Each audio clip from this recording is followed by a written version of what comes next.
Antara lain menyebutkan tentang tidak dibenarkan melakukan pelanggaran hak dalam surah Al-A'raf. A'udzubillahi minasyaitonir rajim. Qul innama harrama rabbiyal fawahisha ma zahara minha wa ma batan wal itsma wal baghy bighayri al-haqq wa an tusyriku billahi ma lam yanzil bihi sultana wa an taqulu 'ala Allahi ma la ta'lamun. Katakanlah, Rabbku hanya mengharamkan perbuatan-perbuatan keji, baik yang nampak maupun yang tersembunyi, dan perbuatan dosa melanggar hak manusia tanpa alasan yang benar. Allah mengharamkan mempersekutukan Allah dengan sesuatu yang Allah tidak menemukan hujah untuk itu, dan mengharamkan mengadakan terhadap Allah apa saja yang tidak kamu tahu. Kalau ini contohnya nama orang bersindung atas nama Allah, atas pengakuan kononnya mengikuti sunnah Nabi SAW, kononnya pernah dibuat oleh sahabat dan sebagai konon. Kerana apa? Kerana cuba menghalalkan yang haram.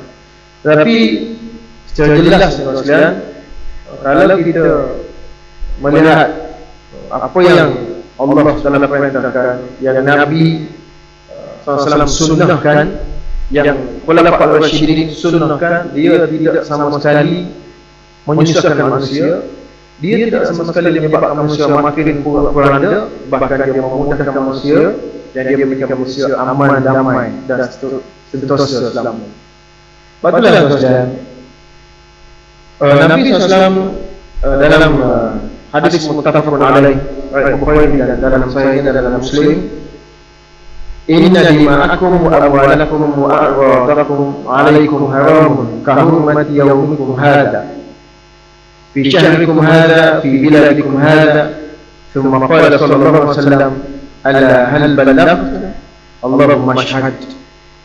Sesungguhnya darah, harta dan harga diri kamu adalah haram atas kamu, seperti keharaman hari ini, seperti keharaman hari kamu ini pada bulan kamu ini dan di negeri kamu ini, yaitu Mekah. Kemudian beliau bersabda, bukankah aku telah menyampaikan? Ya Allah, saksikanlah.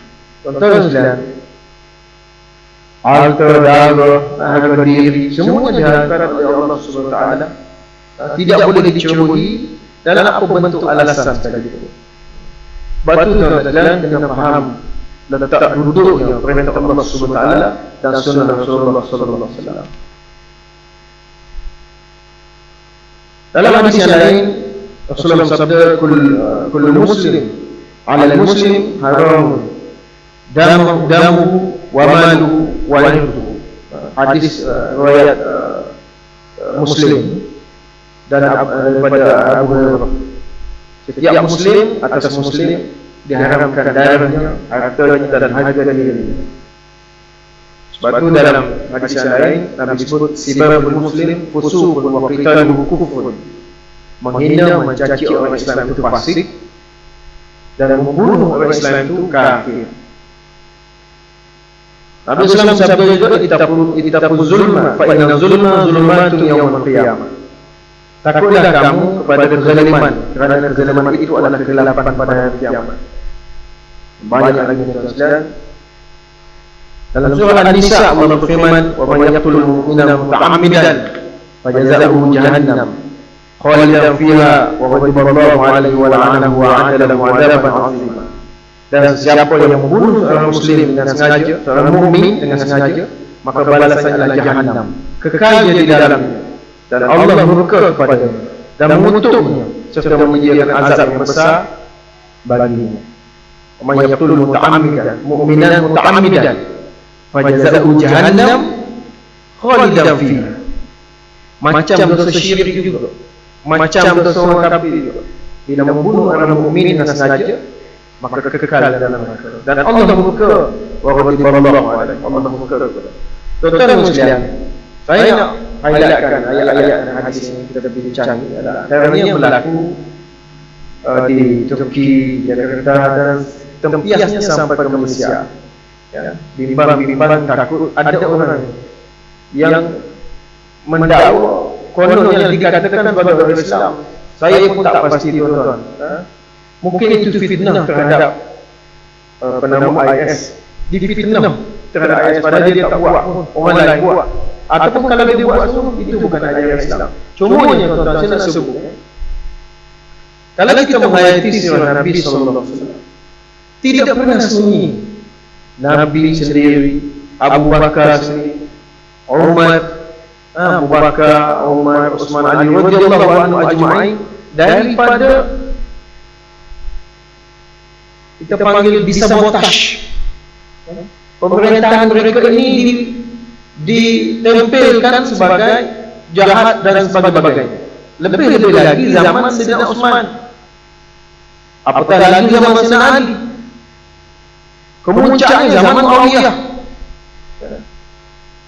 dikatakan dengan berbagai-bagai tuduhan. Contohnya, kalau zaman Nabi sendiri, kita tengok usaha-usaha memburukkan Nabi SAW, keluarga Nabi, sahabat-sahabat Nabi, mertua Nabi, menantu Nabi, anak isteri Nabi, usaha-usaha dibuat oleh Abdullah bin Ubay. Sampai-sampai sahabat-sahabat ini dalam keadaan kekeliruan. Sehingga dalam kes tuduhan terhadap bonda kita Aisyah radhiyallahu anha berzina, ada sahabat keliru, termasuk Hasan bin Sabit. Dia keliru, dia percaya. Sayyidina Ali tidak percaya dan tidak membenarkan. Cuma dia kata, ramai lagi perempuan lain Tuan boleh kahwin wahai Rasulullah.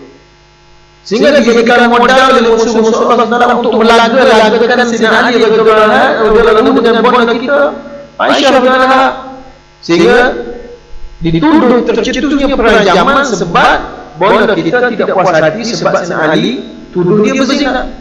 Ada bukan begitu, tetapi dieksploitasi cerita itu untuk memburukkan dua-dua pribadi yang mulia ini. Ali juga anak menantu Nabi SAW, isteri Nabi SAW, anak menantu Nabi SAW, sepupu Nabi SAW. Sampai sekarang masih dipelajari, dibaca begitu.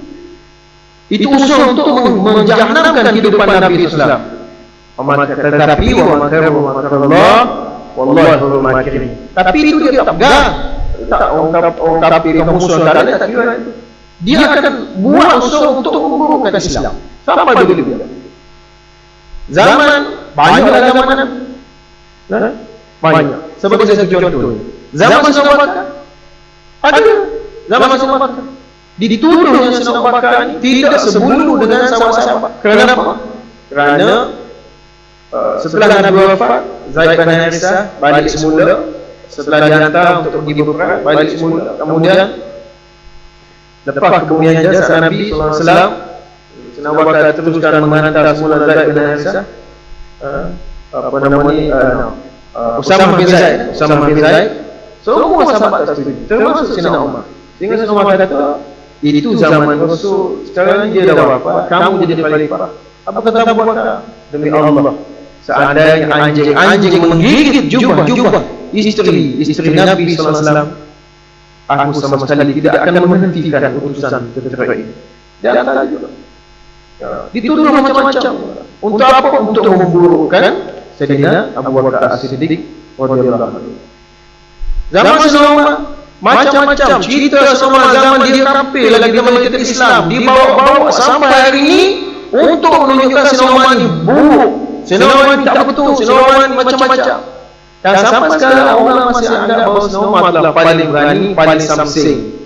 Padahal Nabi paling berani, Nabi paling berani, Nabi paling tegas, Nabi paling warak, Nabi katanya. Pada tuan-tuan, jadi yang fitnah itu menyebabkan Sayyidina Umar sedikit sebanyak terkena terbias fitnah sehingga dia mati dibunuh oleh Abu Lu'lu'. Zaman Sayyidina Utsman lagi dahsyat. Fitnah dilemparkan untuk memburukkan Sayyidina Utsman sehingga Sayyidina Utsman mati dibunuh. Dan termasuk juga yang terlibat itu adalah anak tiri Sayyidina Ali, iaitu anak Abu Bakar As-Siddiq, iaitu Muhammad bin Abu Bakar, anak tiri Sayyidina Ali. Masa Abu Bakar As-Siddiq wafat, Muhammad ni kecil lagi. Dan jadi Sayyidina Ali kahwin dengan isteri Sayyidina Abu Bakar. Dan dia sangat baik dengan Sayyidina Ali, sebab itu dia menyokong Sayyidina Ali. Muhammad bin Abu Bakar. Dia masuk dulu Sayyidina Utsman. Dia pegang janggut Sayyidina Utsman. Tapi Sayyidina Utsman sebut, kalau ayah kamu tahu, dia malu. Dia keluar. Tapi yang ada dalam rumah tu Ibnu Sauda dan Akhiyah, dia yang buat hal. Tapi lain cerita lah. Cuma nak sebut ada usaha untuk memburukkan Sayyidina Utsman supaya sejarah baik Sayyidina Utsman yang selama ini itu terpadam. Dan memang sehingga orang tak cerita, sehingga orang tak tahu Sayyidina Utsman ni dia ni menantu Nabi. Tentu bertanya kalau budak sekolah, siapa-siapa orang tua. Apa hubungan Utsman dengan Nabi? Sahabat. Apa hubungan Sayyidina Ali dengan Nabi? Sepupu dan menantu. Sayyidina Utsman dia 2 kali jadi menantu Nabi. 2 kali. Tapi itu hilang. Sebab tu tuan-tuan, kata orang Melayu, rosak susu sebab nila. Rosak susu sebelah sebab setitik nila. Ya betul. Orang Melayu dia pandai memandang-mandang. Betul. Segala kebaikan Sayyidina Utsman yang banyak itu hilang. Cerita Sayyidina Utsman ada unta, beribu ekor unta, tetapi bila jadi khalifah tinggal 2 ekor aja, tak timbul. Yang timbulnya apa? Sayyidina Utsman ini menggunakan kawan Batul Mas, Sayyidina Utsman ini menjual harta ghanimah yang tidak sebanding dengan harga semasa kepada Al-Hakam, dan macam-macam. Takut kepada Muawiyah dan macam-macam. Sayyidina Utsman. Ya? Kemudian zaman Sayyidina Ali lagi dahsyat, sehingga terbentuk perkembangan perluasan kuasa Islam ke seluruh dunia. Terbentuk zaman Sayyidina Ali. Kenapa? Kerana orang-orang yang kononnya menyokong Sayyidina Ali tapi degil dan kepala batu, tak pernah dengar cakap Sayyidina Ali. Sehingga kata Sayyidina Ali, lebih baik aku tukar kamu ni 20 orang dengan seorang pengikut Muawiyah, sebab tak dengar kata. Mereka kononnya memuji Sayyidina Ali, tetapi sebenarnya mereka memburukkan Sayyidina Ali. Tuan-tuan, saya nak sebutnya, kadang-kadang kita nampak orang ini macam bagus, Islamnya hebat, janggutnya lebat, ikat kepalanya Allah Akbar, jubahnya lampuh, buka sekolah tahfiz, tapi bantahan nak buat sampai patah. Tak boleh. Dia jadi fitnah pada agama. Dan saya nampak memang betul dia jadi fitnah pada agama. Contohnya yang berlaku di Perancis. Dia menyebabkan timbulnya isu mengetatkan kemasukan pelarian ke Perancis selepas itu diserangnya kedudukan ahli sunnah. Kononnya nak serang kedudukan IS di Syria, yang matinya kanak-kanak dan wanita di Syria. Lepas tu Trump mengatakan kalau dia benar dia tak mahu Islam, tak benar mahu Islam masuk mereka, macam-macam segala nenek benda. Dan lepas berlaku pengumuman di Jakarta, timbul isu di Indonesia ni sekolah pondok dan sekolah hafiz antara pusat melatih penggalangan. Inilah yang celaka dan fitnah. Akhirnya dia terkena sekolah hafiz, sekolah pondok, tujuannya tuduh begitu, tutup. Bila dah tutup, biar orang jaya semua menjadi ahli neraka dah. Ada sekolah hafiz pun orang tak baca Quran lagi. Ada pondok pun mengarut lagi. Macam-macam masalah berlaku. Tuan-tuan sekalian, apalagi kalau tak ada langsung dengan tujuan sekolah hafiz dan sekolah pondok ini melatih penggalangan. Selepas apa tu? Selepas berlakunya pengumuman di Turki dan Jakarta. Wa yaqtul mu'minan muta'ammidan fajazahu jahannam. Bunuh orang mukmin secara sengaja, masuk neraka jahannam. Khalidina fiha, kekal di dalam. Patut tuan-tuan, apa motifnya? Sebab tu tuan-tuan, ini bukan baru, tuan-tuan, sudah lama. Zaman Nabi sudah ada, zaman Abu Bakar sudah ada, zaman Sayyidina Ali, zaman Sayyidina Utsman. Antaranya kalau kita nak tengok yang paling mirip yang berlaku hari ini adalah Sayyidina Utsman lah. Apa yang berlaku pada Sayyidina Utsman? Hampir sama tuduhan. Dikatakan kepada Islam begitu begini sebab dia buat begitu. Dikatakan Sayyidina Utsman ini tak betul sebab dikatakan semua macam yang saya sebut tadi ada 18 tuduhan terhadap Sayyidina Utsman yang buruk. Tetapi bila dia jawab, semua tak menjawab. Sebab itu pula kalau kita tengok yang terpengaruh dengan tuduhan terhadap Sayyidina Utsman ini bukan sahabat Madinah, iaitu sahabat orang yang baru masuk Islam selepas melakukan perluasan kuasa Islam yang luas zaman Umar. Nu yang duduk di Mesir, yang di Kufah, yang di Basrah. Aku datang serentak. Macam mana boleh datang serentak kalau tidak ada pemufakatan sebelumnya? Daripada Kufah, daripada Basrah, daripada Mesir. Datang serentak. Setelah berbincang, lah jadi tawan ke Kepung Madinah, dia berbincang dengan Sayyidina Uthman atas perkataan Ali, balik. Bila balik, kononnya dalam perjalanan balik ke Mesir, Muhammad Abu Bakar dapat tangkap seorang penunggang kuda, kemudian siasat ada surat daripada Sayyidina Uthman memerintahkan Abu Al-As supaya membunuh pemberontak-pemberontak bila balik ke Mesir. Kemudian patah balik semula ke Madinah. Bukan daripada Mesir saja, daripada Kufah, daripada Basrah pun balik sekali. Mana ada handphone lagi zaman tu? Kalau tidak rancangan untuk membunuhkan dan membunuh Sayyidina Uthman. Akhirnya Sayyidina Uthman mati syahid. Sama lah. Untuk memburukkan Islam, dia tempelkan, dia sandarkan berita-berita buruk, cerita-cerita buruk tentang apa yang dibuat oleh orang Islam. Bantu tuan-tuan kita tengok negara Islam paling teruk dilanda krisis kemasyarakatan, krisis ekonomi, segala krisis negara Islam. Bantu tuan-tuan, semua ini adalah perancangan, tetapi kita tak sedar ataupun buat sedar. Negara krisis, kadang masjid pun krisis, macam-macam. Ini semua mainan daripada dulu. Sebab itu tuan-tuan, saya sebut tak pernah ada lagi orang zaman sekarang yang buat satu kejahatan yang baru yang belum pernah dibuat oleh orang sebelum ini. Tak ada. Kita hanya mengulangi kejahatan orang dulu, kesilapan orang dulu, kekalahan orang dulu. Semuanya kita ulang-ulang. Tak ada yang baru, tak ada. Cuma bezanya tempat, masa dan orang lain. Sama. Patut tuan-tuan sekalian, nak beringat sangat. Tengoklah siapa Nabi Islam. Saya baca sekarang ini, saya tengah baca satu buku tulisan Sayyid Kamal Haidar, tajuk Khilafah wal Mulk, Khilafah dan Raja. Dahsyat. Dia kata Sayyidina Umar lembek, Muawiyah munafik, Mughirah bin Syu'bah penzina, Abu Sufyan munafik, musyrik, pura-pura masuk Islam, Amr bin As, macam-macam. Segala benda. Semua dalil daripada kitab Ahli-Sunnah. Muawiyah mengamalkan riba, Mughirah penzina, Mughirah bin Syu'bah penzina.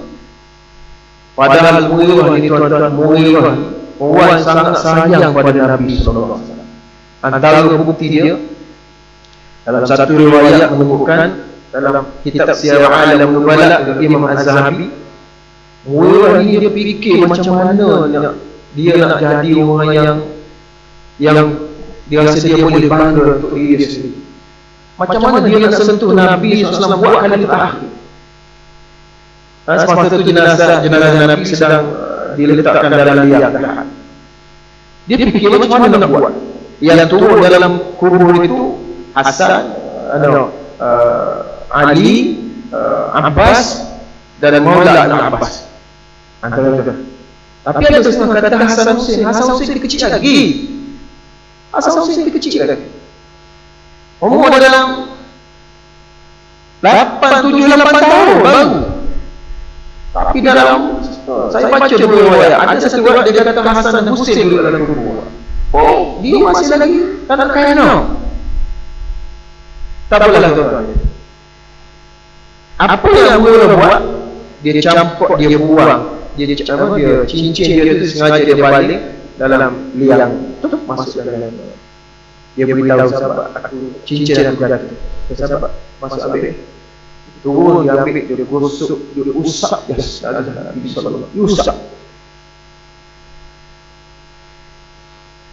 Untuk kali terakhir. Dan dialah sahabat yang terakhir sekali dia mengusap jenazah Nabi SAW. Lepas itu dia tutup dengan papat, ditutup, dikebumikan, ditimus. Itu pun dituduh berzina. Cetakan tahun September 2015.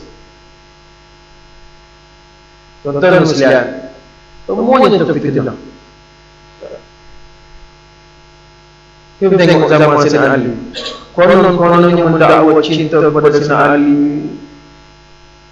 macam-macam. Sayyidina Ali tertekan sungguh dengan kerana pengikut-pengikut dia. Sebab tu tuan-tuan sekalian, walaupun pengikut itu beriman ahli syurga, orang yang diikuti itu beriman ahli syurga sebagainya, tapi kalau pengikut jahannam, rosak negara, rosak. Sebab tu dalam sejarah kita tengok antara zaman terbantuknya perluasan kuasa Islam ialah zaman Sayyidina Ali. Bantu macam-macam tuduhan dilemparkan pada Sayyidina Ali. Dengan munculnya kaum Khawarij, semua untuk memburukkan Islam belaka.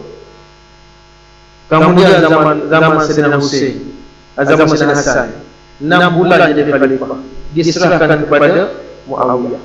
Tapi tuan-tuan, saya dapat satu lagu. Ada sahabat bagi lagu, orang Melayu kita menyanyi. Saya nak dengar Ahmad Khalid rasa nak marah, rasa sakit hati. Dia menyanyi, dia bernasyid lagu, tuan-tuan. Oh, sedap, tuan-tuan. Dia sebut benda yang tak sepatutnya disebut pada sahabat-sahabat radhiyallahu anhum. Orang Melayu, bukan orang Arab, orang Melayu.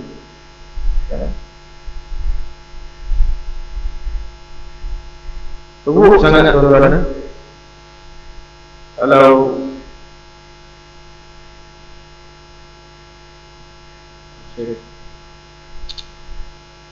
lagu yang dinyanyikan oleh orang Melayu, yang menghina dan mencaci sahabat-sahabat secara terbuka dalam majlis apa nama ni,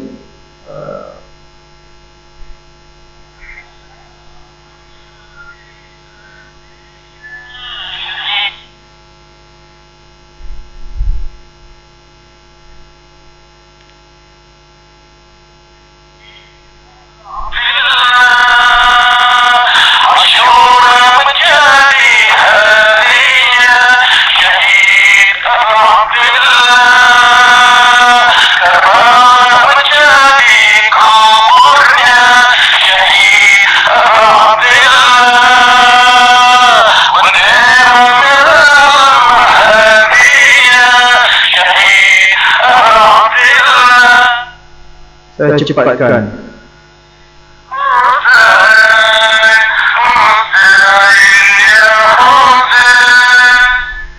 Baik sebut nama Allah, tuan-tuan.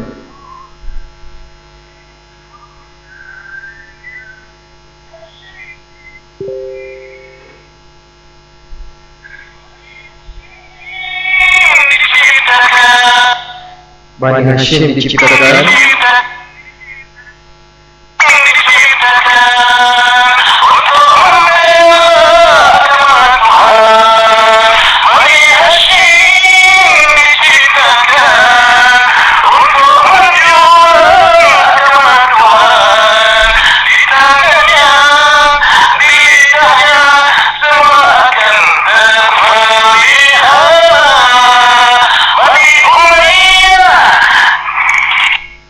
Bani Umayyah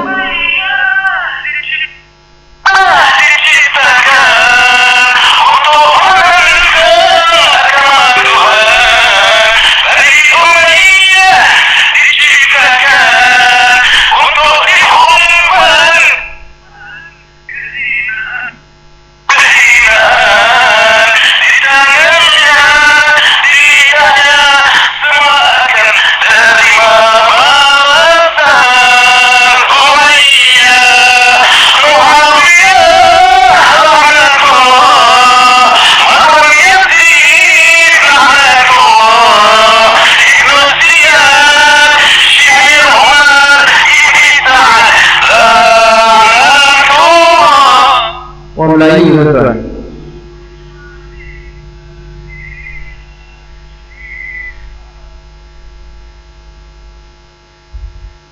Dan bukan seorang dua tuan, ramai. Semuanya tertipu.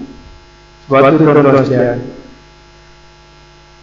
bila Nabi sebut man ya'ishkum min ba'di fasayara ikhtilafan fa'alaikum bi sunnati wa sunnati khulafa'ir rasyidin al-mahdiyyin 'addu 'alaihi bin nawajis.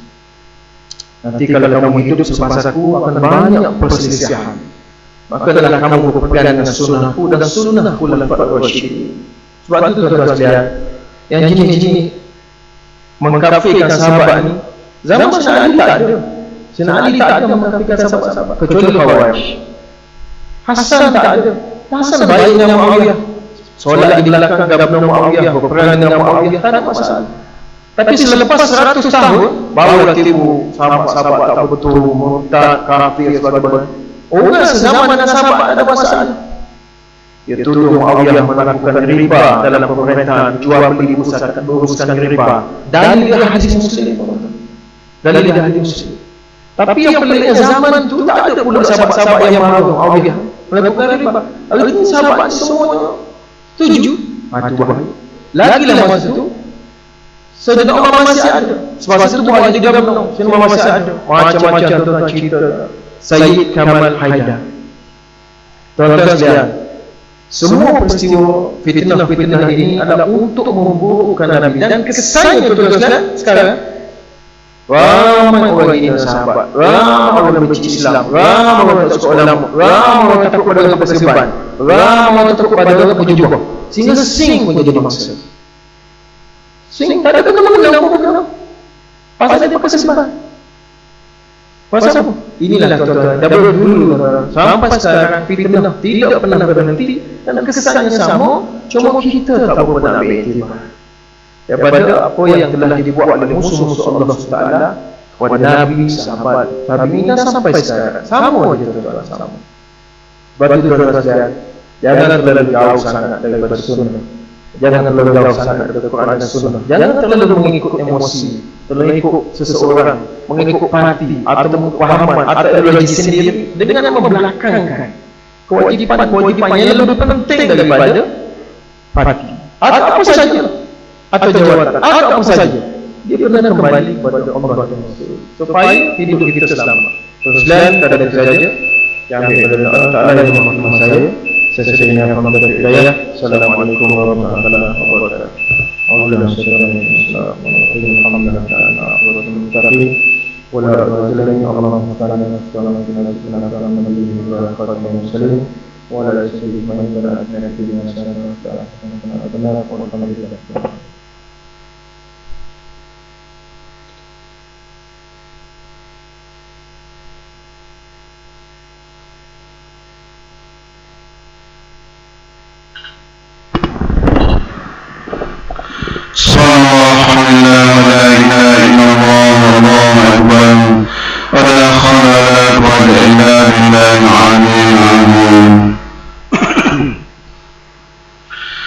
Allahu Akbar, Allah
الله أكبر الله أكبر أشهد أن لا إله إلا الله أشهد أن محمدا رسول الله حي على الصلاة حي على الفلاح قد قامت الصلاة قد قامت الصلاة الله أكبر الله أكبر لا إله إلا الله.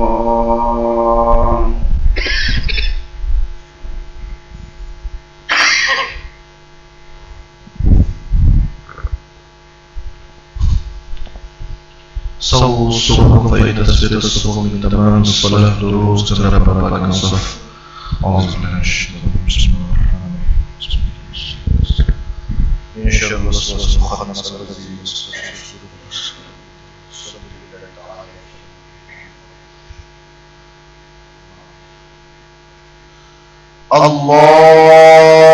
الله أكبر الله أكبر كبيرا والحمد لله سبحانه وتعالى.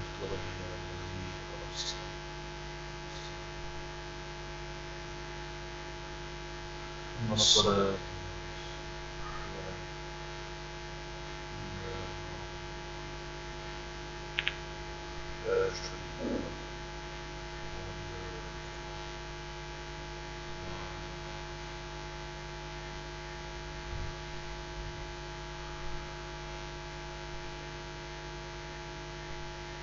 بسم الله الرحمن الرحيم.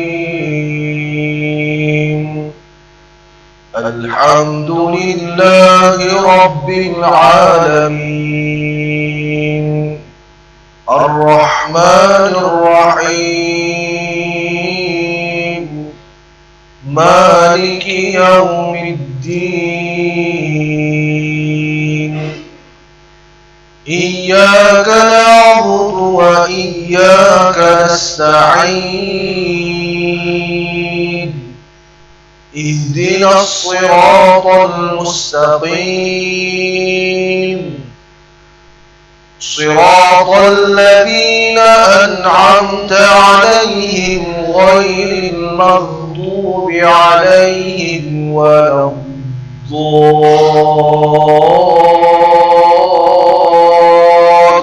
الضالين آمين.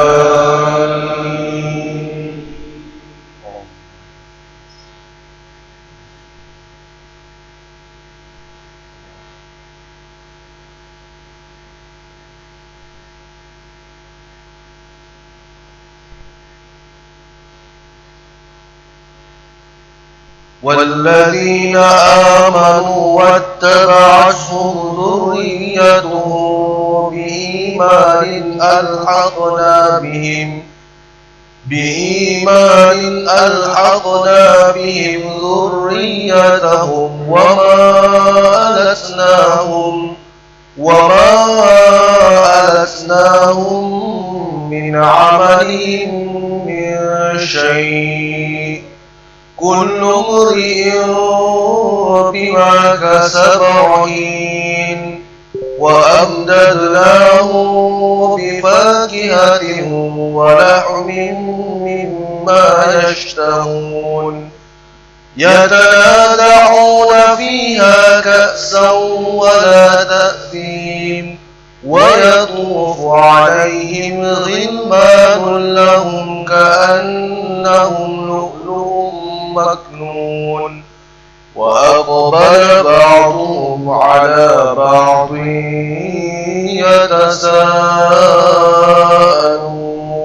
يتساءلون.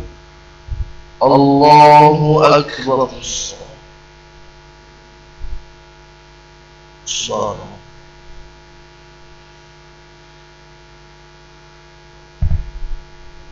سمع الله لمن حمده. الله أكبر.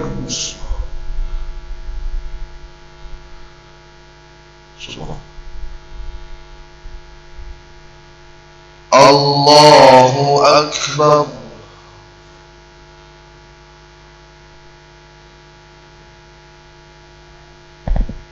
الله أكبر.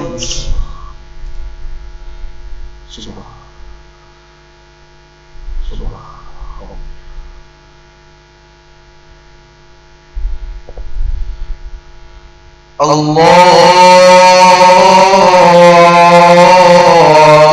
أكبر.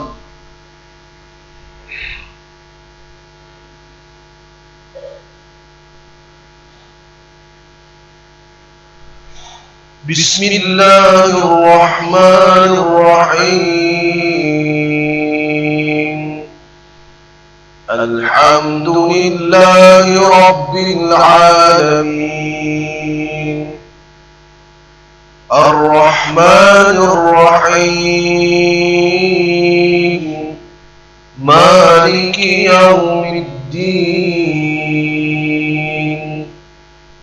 إياك نعبد وإياك نستعين. اهدنا الصراط المستقيم. صراط الذين أنعمت عليهم غير المغضوب عليهم ولا الضالين.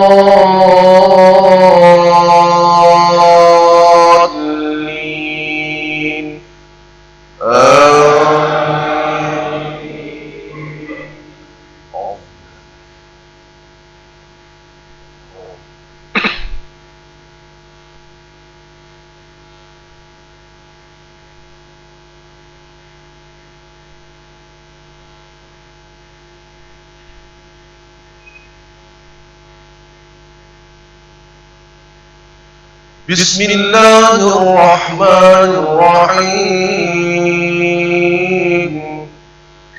لإيلاف قريش إيلافهم رحلة الشتاء والصيف فليعبدوا رب هذا البيت الذي أطعمهم من جوع وآمنهم من خوف. الله أكبر.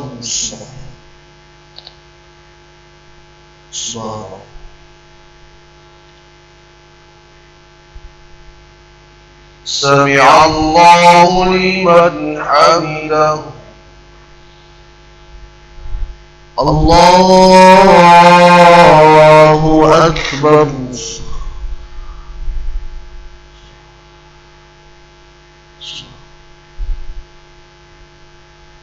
الله أكبر.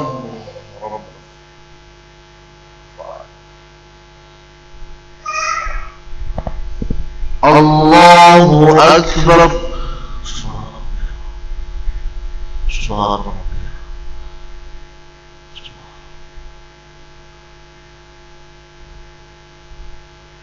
الله أكبر.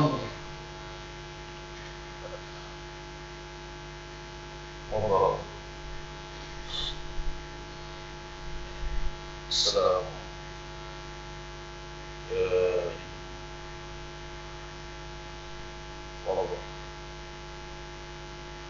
السلام.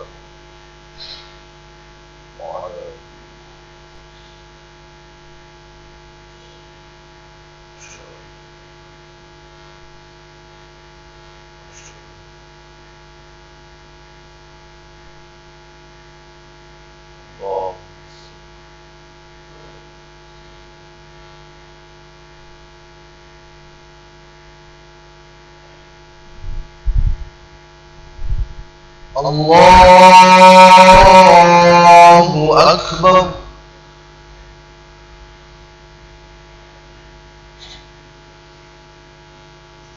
بسم الله الحمد لله الرحمن مالك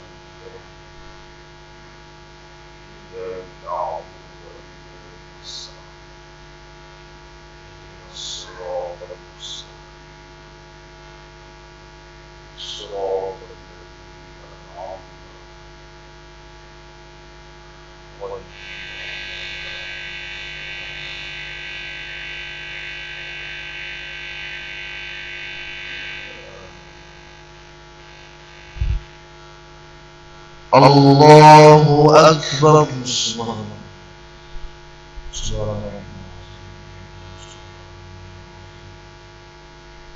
سمع الله لمن حمده. الله أكبر.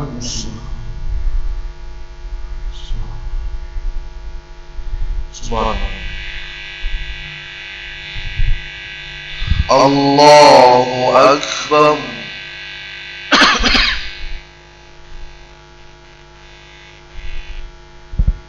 الله أكبر. سبحان الله. سبحان الله. سبحان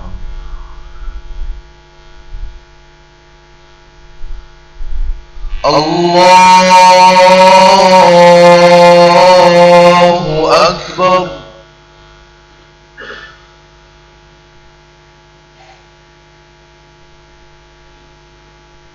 بسم الله الحمد لله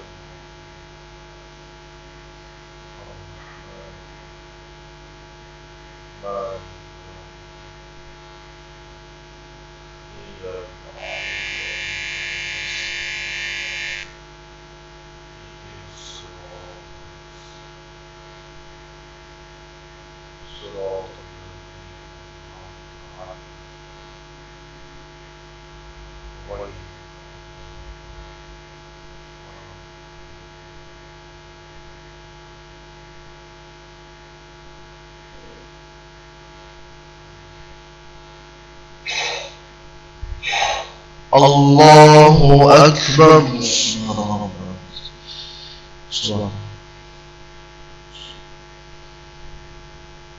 سمع الله لمن حمده. الله أكبر.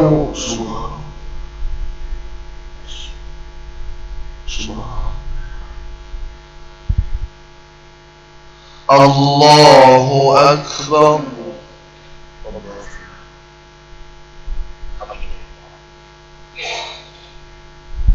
الله أكبر. سبحان الله. سبحان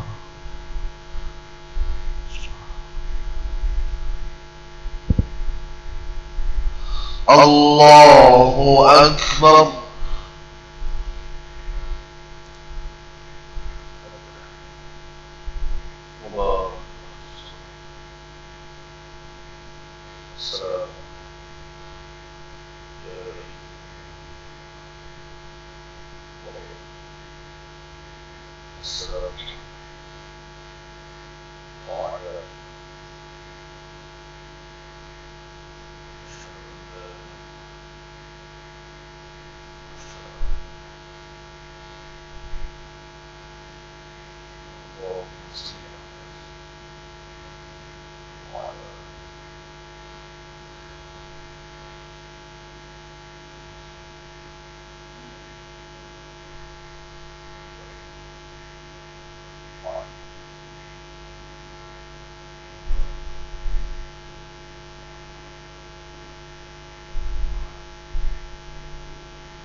السلام عليكم ورحمة الله.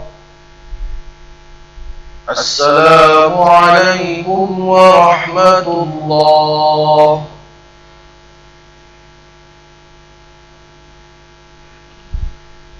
الحمد لله الذي لم يتخذ ولدا ولم يكن له شريك في الملك ولم يكن له ولي من الذل وكبره تكبيرا. استغفر الله العظيم الذي لا إله إلا هو الحي القيوم.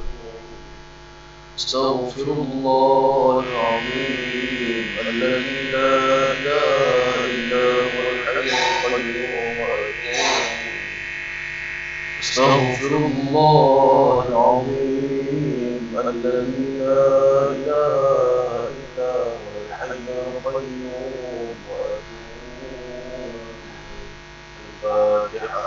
أعوذ بالله من الشيطان الرجيم. بسم الله الرحمن الرحيم. الحمد لله رب العالمين الرحمن الرحيم مالك يوم الدين. إياك نعبد وإياك نستعين. اهدنا الصراط المستقيم صراط الذين أنعمت عليهم غير المغضوب عليهم ولا الضالين.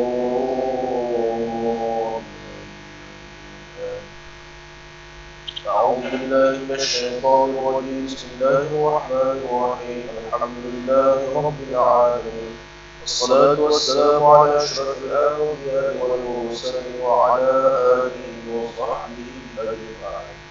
اللهم اغفر لنا ذنوبنا ولوالدينا وارحمهم كما ربونا صغارا. اللهم ارحمنا بالقرآن واجعلنا إماما ونورا وهدى ورحمة. اللهم ذكرنا مما نسينا وعلمنا منه ما جهلنا وارزقنا تلاوته آناء الليل وأطراف النهار واجعله لنا حجة يا رب العالمين. اللهم ربنا تقبل منا صلاتنا تامة واغفر لنا ذنوبنا عامة ولا تعذبنا إلى يوم القيامة إنك على كل شيء قدير. اللهم جملنا بالعافية والسلامة وحفظنا بالتقوى والاستقامة وأعذنا من موجبات الندامة في الحال والمآل إنك سميع الدعاء. ربنا هب لنا من أزواجنا وذرياتنا قرة أعين واجعلنا للمتقين إماما. ربنا آتنا في الدنيا حسنة وفي الآخرة حسنة وقنا عذاب النار. صلى الله على سيدنا محمد وعلى آله وصحبه أجمعين. سبحان ربك رب العزة عما يصفون وسلام على المرسلين والحمد لله رب العالمين. تقبل الله منكم.